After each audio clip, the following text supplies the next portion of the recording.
पूज्य श्री गुरुदेव के चरणों में नमन करते हुए आप सभी राम भक्तों को, पूज्य गुरुदेव के परम शिष्यों को मैं सादर नमन करता हूँ, प्रणाम करता हूँ। हम सबके लिए सदियों बाद ऐसा सौभाग्य का अवसर आया है कि आज संपूर्ण देश के अंदर एक अपार खुशी की लहर चल रही है। संपूर्ण समाज इस बात को लेकर प्रसन्नचित्त है कि सैकड़ों वर्षों से जिस बात की प्रतीक्षा थी, भगवान श्री राम जन्मभूमि पर भव्य मंदिर निर्माण हो, ऐसी हमारी कामना थी, जिसके लिए अपने पूर्वजों ने, देश के कई महाराजाओं ने राम जन्मभूमि को मुक्त कराने के लिए, आतिताइयों से मुक्त कराने के लिए भीषण संघर्ष किया। धीरे धीरे पूरा देश, पूरा जनमानस श्री राम जन्मभूमि मंदिर निर्माण के लिए खड़ा होता गया। और तब 1528 में जब बाबर के द्वारा नियुक्त सिपह सलाहकार मीर बाकी के द्वारा श्री राम जन्मभूमि पर बना भव्य मंदिर विध्वंस कराया गया।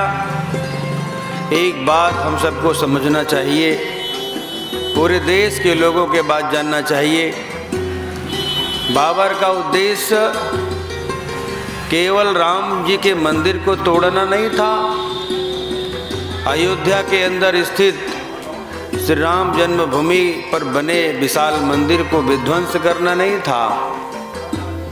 बाबर का उद्देश्य था भारत को तोड़ना, भारत को विध्वंस करना, भारत की आध्यात्मिक परंपरा, भारत की सांस्कृतिक परंपरा को नष्ट करना।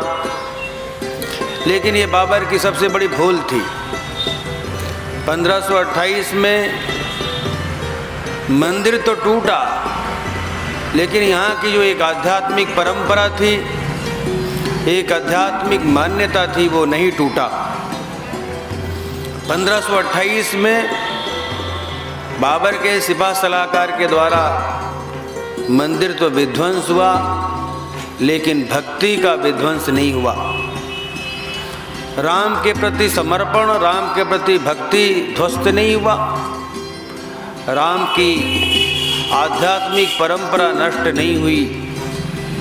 क्यों? क्योंकि यहाँ के लोगों के मन में, यहाँ के लोगों के चित्त में, रोम रोम में राम बसते हैं। राम जी चित्त में है तो मंदिर तोड़ने से भला आध्यात्मिक परंपरा कैसे टूटेगी, धार्मिक परंपरा कैसे टूटेगी, भक्ति भावना कैसे ध्वस्त होगी? क्योंकि राम हमारे आराध्य हैं, हमारे इष्ट देव हैं, इस देश के संपूर्ण समाज के नायक हैं, मानवता के और संपूर्ण समाज के पोषक हैं। मानव जाति उत्थान के लिए, मानव कल्याण के लिए राम जी का इस पृथ्वी पर आना और संपूर्ण मानव जाति के लिए अपने प्राणों को लगा देना और अपने पूरे परिवार सहित, भाइयों सहित उनका जो समर्पण की होड़ दिखती है, कौन कितना अधिक त्याग करता है, कौन कितना अधिक समर्पण करता है। अगर यह परंपरा देखना हो, यह बात कहीं सीखनी हो, तो राम जी के उन चारों भाइयों में समर्पण देखिए, राम जी के उन चारों भाइयों में भक्ति और भाव देखिए, समर्पण की पराकाष्ठा देखिए।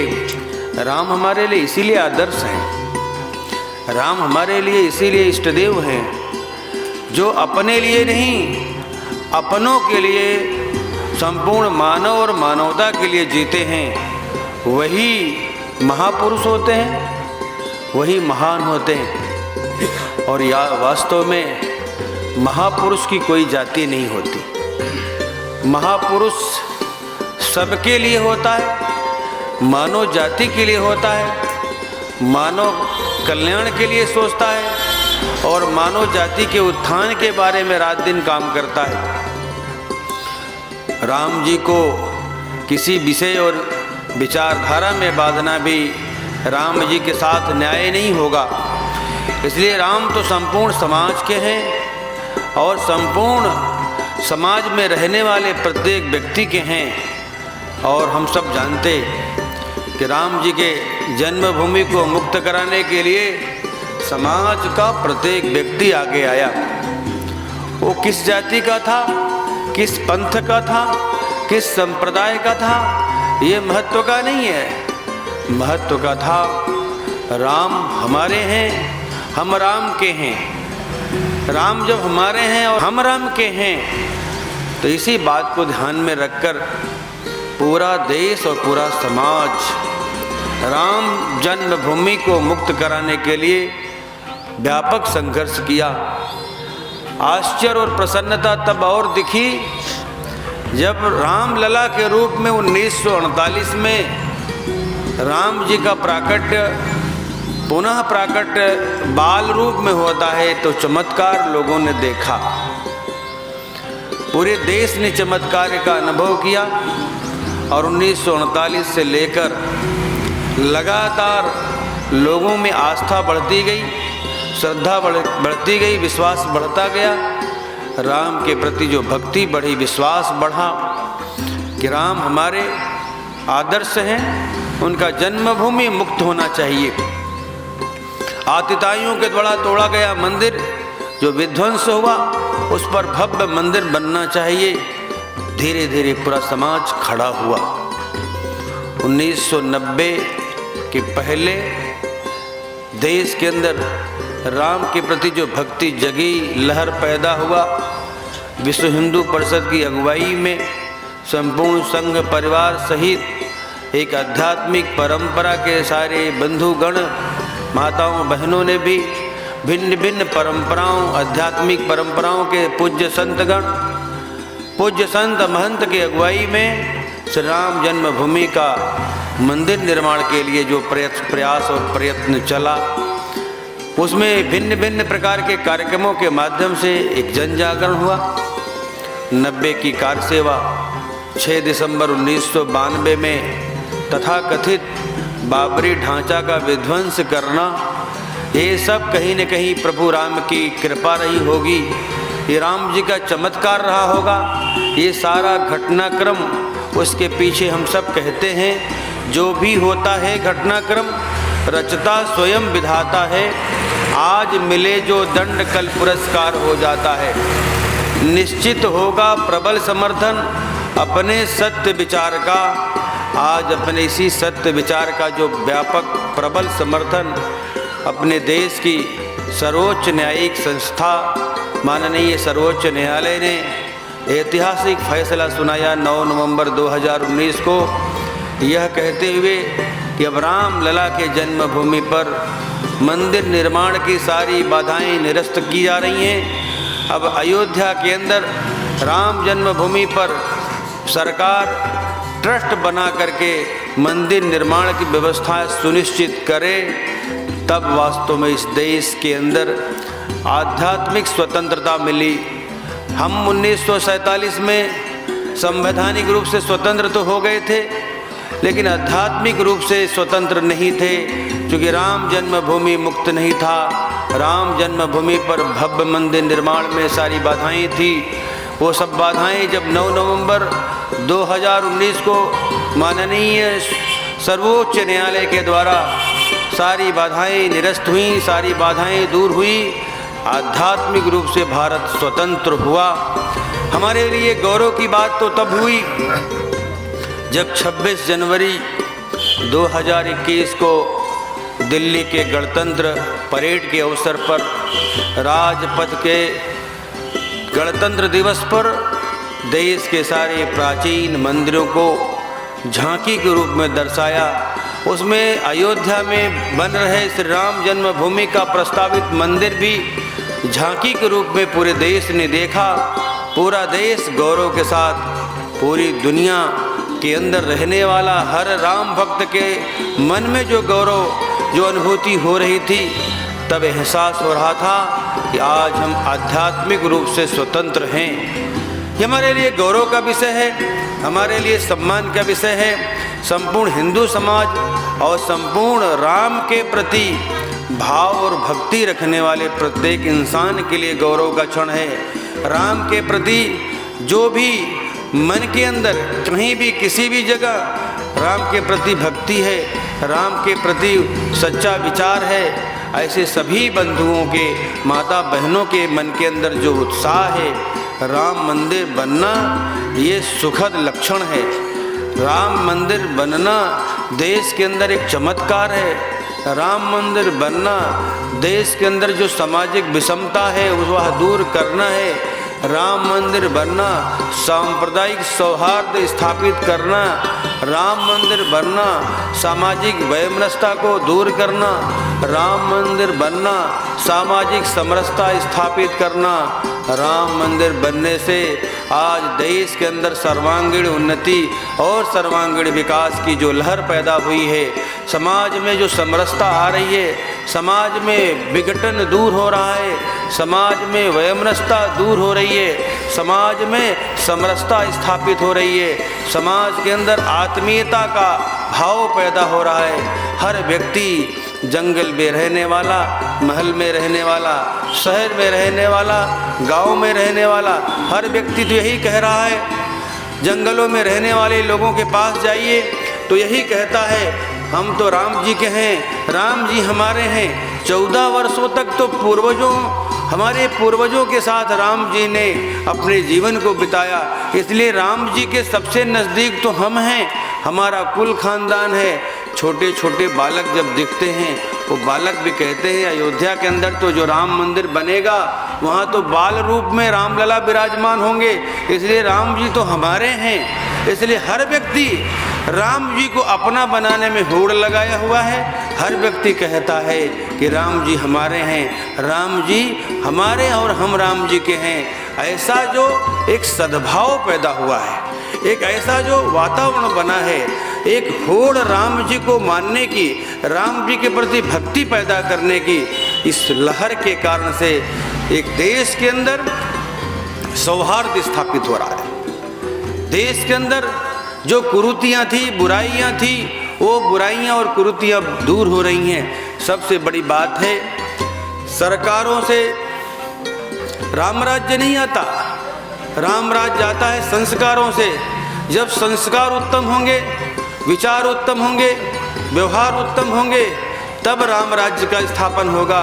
और राम राज्य का स्थापन राम जी के चित्त, राम जी के चरित्र और राम जी के चित्र से होता है, और चित्र का और चित्त का और चरित्र के अनुसरण से होता है। हम सब लोग राम जी का जब भव्य मंदिर बन जाएगा 2023 तक, भारत दुनिया का शक्तिमान, वैभवशाली, संपन्नशाली, एक शक्तिशाली राष्ट्र के रूप में स्थापित होगा।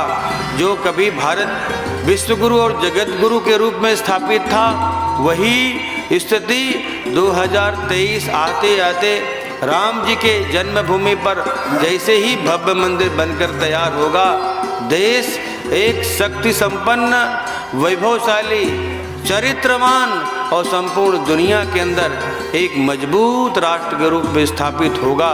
ये राम मंदिर बनना, ये हम सब के लिए जो सौभाग्य है, राष्ट्र मंदिर के रूप में स्थापित हो रहा है, क्योंकि पूरे देश के अंदर राम के प्रति जो भक्ति है, उत्तर से दक्षिण, पूरब से पश्चिम, पूरे देश के अंदर, चाहे जो जिस जाति का, चाहे जिस पंथ का, चाहे जिस पंथ संप्रदाय का, हर व्यक्ति तो राम जी को अपना मानता है। राम जी को अपना इसलिए मानता है, वहाँ कोई भेद नहीं, वहाँ कोई भेद नहीं। राम जी ने अपने जीवन में जो लक्षण प्रकट किया, जो आदर्श स्थापित किया, जो नैतिक मूल्यों का स्थापन किया, वह बेजोड़ है। अगर सेवरी इस बात को लेकर प्रतीक्षा करती है कि राम जी हमारे यहाँ आएंगे, तो वर्षों की प्रतीक्षा और साधना के बाद राम जी सबरी के यहाँ जाते हैं। राम जी का जीवन यदि सत्य है तो सबरी अटल सत्य है।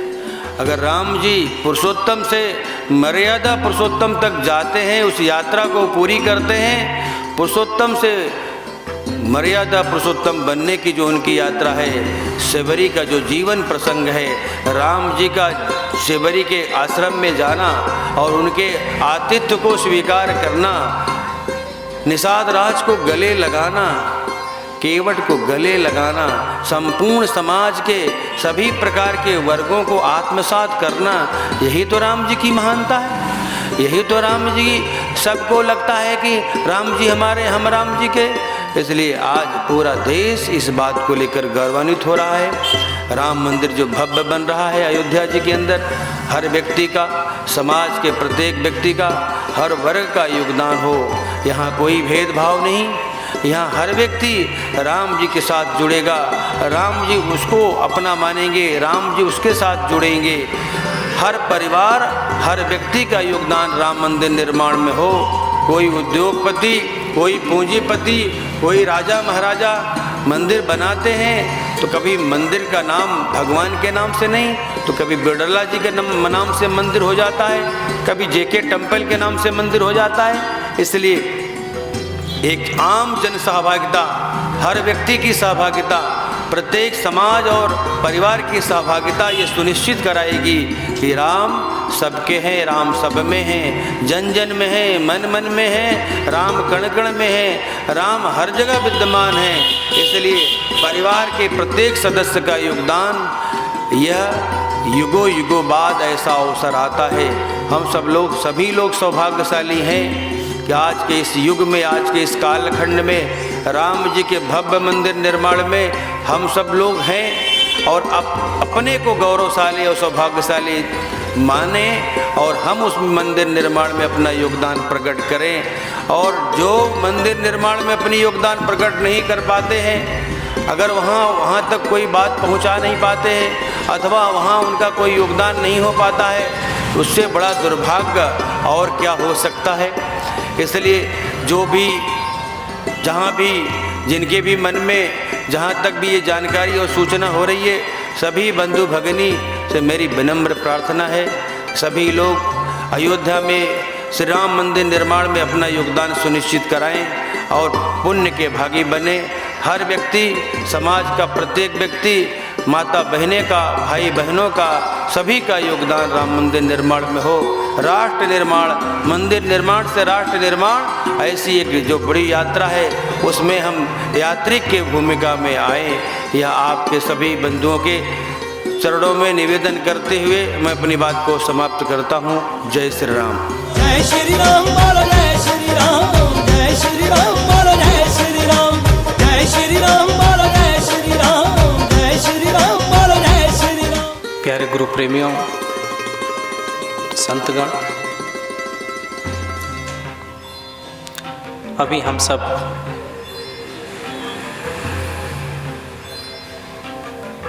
पूज्य प्रांत प्रचारक रमेश जी को सुन रहे थे। इन्होंने भगवान राम के जीवन को और वर्तमान समय में जो राम जन्म भूमि पर जो भव्य मंदिर का निर्माण हो रहा है उसके बारे में बड़े विस्तार से हम सबको अवगत कराया। निश्चित रूप से अगर हम आध्यात्मिक रूप से भगवान राम को देखें तो कहा गया कि हम में राम, तुम में राम, सब में राम समाया है, कर लो प्यार जगत से बंदे कोई नहीं पराया है। संसार में आज इतना बड़ा जो है राष्ट्र मंदिर, ये मंदिर ही नहीं, राष्ट्र मंदिर का जो निर्माण हो रहा है, इसमें हम सबका किसी न किसी रूप में सहयोग हो, क्योंकि बहुत कालखंड से राम भक्तों ने भगवान राम के घर को घर बनाने में अपने जीवन को लगाया, अपने सर्वस्व को लुटाया। लेकिन आज सौभाग्य है कि आज वर्तमान समय में वो भव्य मंदिर निर्माण में कि हम सब साक्षी बन रहे हैं। आप सब से मैं यही कहूँगा कि आप सब किसी न किसी रूप में अपने घरों से जो भी अंश होगा आप सब भगवान के लिए अर्पण करेंगे। आप सब आए, आप सबका मैं हृदय से अभिनंदन करता हूँ, वंदन करता हूँ, क्योंकि गुरु रविदास जी महाराज का ये जो कुटिया है, आश्रम,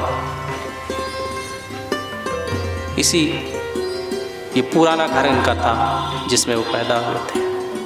उसके बगल में आप सब देख रहे हैं बहुत बड़ी मंदिर बनी है, वहाँ गुरु जी सत्संग करते थे, उनका बाग बगीचा था। यह स्थान भी थोड़ा निर्माणाधीन है, प्रभु की इच्छा होगी तो ये भी बड़ा आश्रम बन जाएगा। मुझे बहुत आनंद आया, आप सब आए, सद्गुरु रविदास महाराज की आप सब पर कृपा बने और धर्म के कामों में, क्योंकि सांसारिक काम में तो हर व्यक्ति लगा हो, लेकिन सांसारिक कर्म करते हुए धर्म का कार्य भी, आध्यात्म का भी कार्य जीवन का हमारा आधार होना चाहिए। क्योंकि मैं समझता हूँ कि प्रवृत्तियों के आधार पर समस्त जीवात्माएं समान हैं। मनुष्य को भी भूख लगती है, दूसरे जीव जंतुओं को भी भूख लगती है, दूसरे जीव जंतु भी रहने का स्थान बनाते हैं, मनुष्य भी रहने का स्थान बनाता है। मनुष्य भी अपने बच्चों के साथ रहता है, परिवार के साथ रहता है, दूसरे जीव जंतु भी अपने परिवार के साथ रहते हैं। कहने का भाव यह है कि प्रवृत्तियां समान हैं, लेकिन मनुष्य श्रेष्ठ इसलिए है कि परमात्मा ने इसे विवेक दिया है, और विवेक सिर्फ इसलिए दिया है कि आप स्वयं को पहचानो, अपनी संस्कृति को पहचानो, अपने धर्म को पहचानो और सांसारिक कर्म करते हुए धर्म का भी काम करो, अपनी संस्कृति के निर्माण में भी अपना सहयोग करो। यही मुझे कहना है। मुझे अच्छा लगा, जो बोले सो निर्भय। सद्गुरु रविदास महाराज की जय। अवधपुरी में फिर से मंदिर, जय जय जय श्री राम। अवधपुरी में फिर से मंदिर, जय जय जय श्री राम। तन मन धन सर्वस्व समर्पित बने राम का धाम, भव्य राम का धाम। जय जय जय श्री राम।